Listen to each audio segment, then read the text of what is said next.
Located at the northwestern tip of Africa, only 12 miles from Europe and just 6 hours from the United States, Morocco is building bridges to other nations, fostering economic growth for its 30 million people.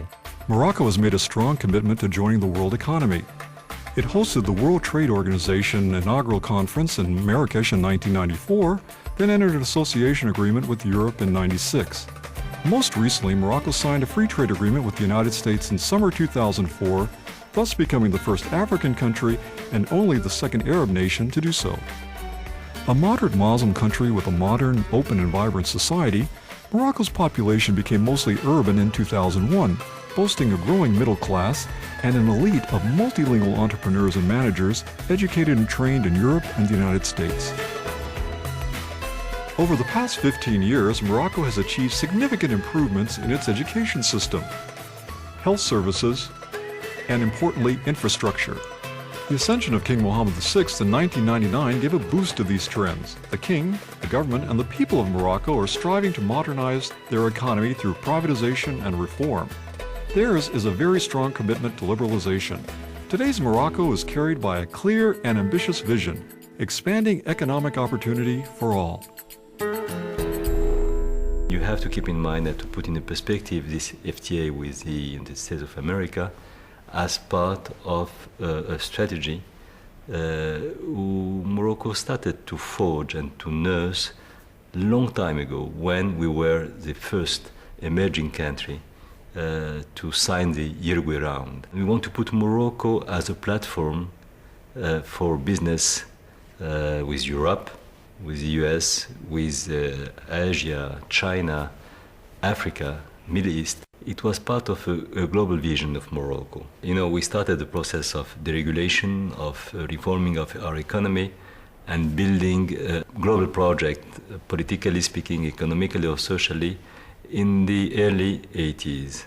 And now we are in this very, very rewarding period where after having reformed for a long time, we have started now the period of we will get the dividend of our reform. That's, in my view, which makes the Moroccan momentum now not only a valid momentum, but a very attractive one.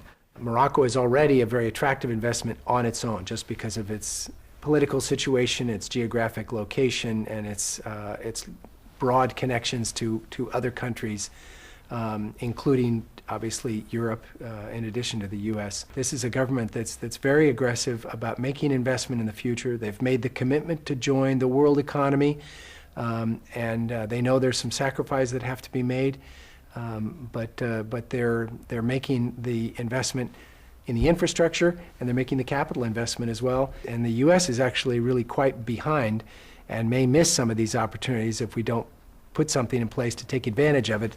The FTA is the beginning of that. FTA negotiators made sure to offer maximum transparency and visibility to U.S. investors, as our main objective was to see a larger presence of U.S. investors and companies in Morocco.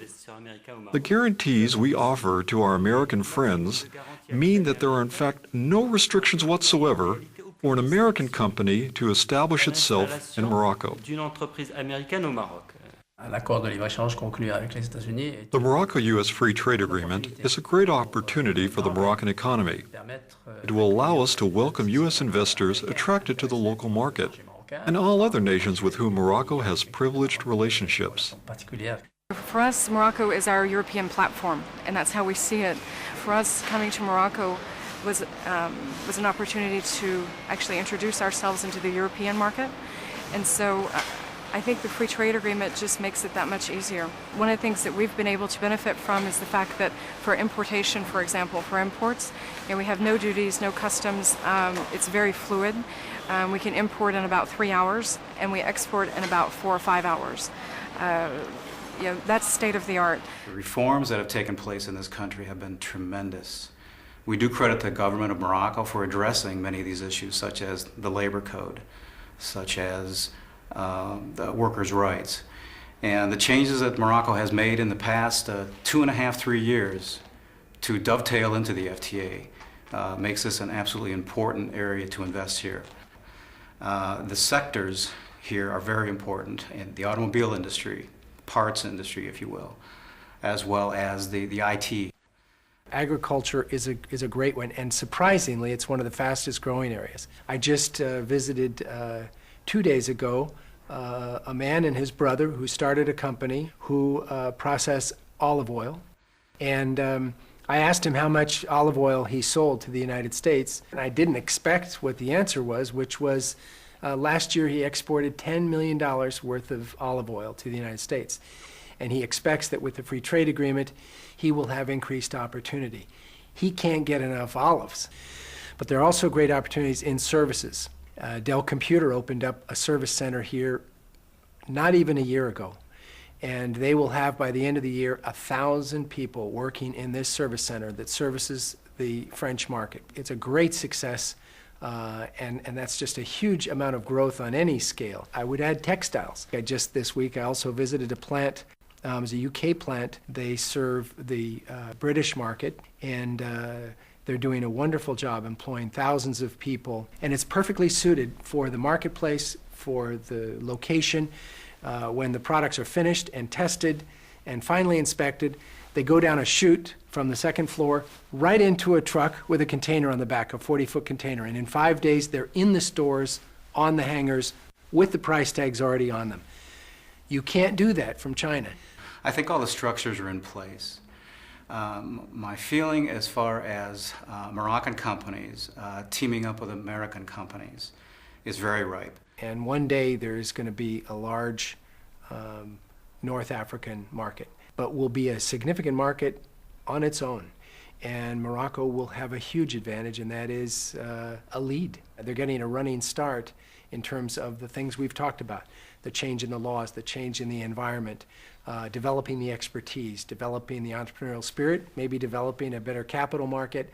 And as those markets open and expand, Morocco will have an advantage because they'll be a couple of years ahead.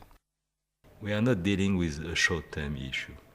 We are forging a policy for the next 50 years. One day we will have also to make Morocco playing a central role to rebuild peace, stability, safety and security in the MENA region.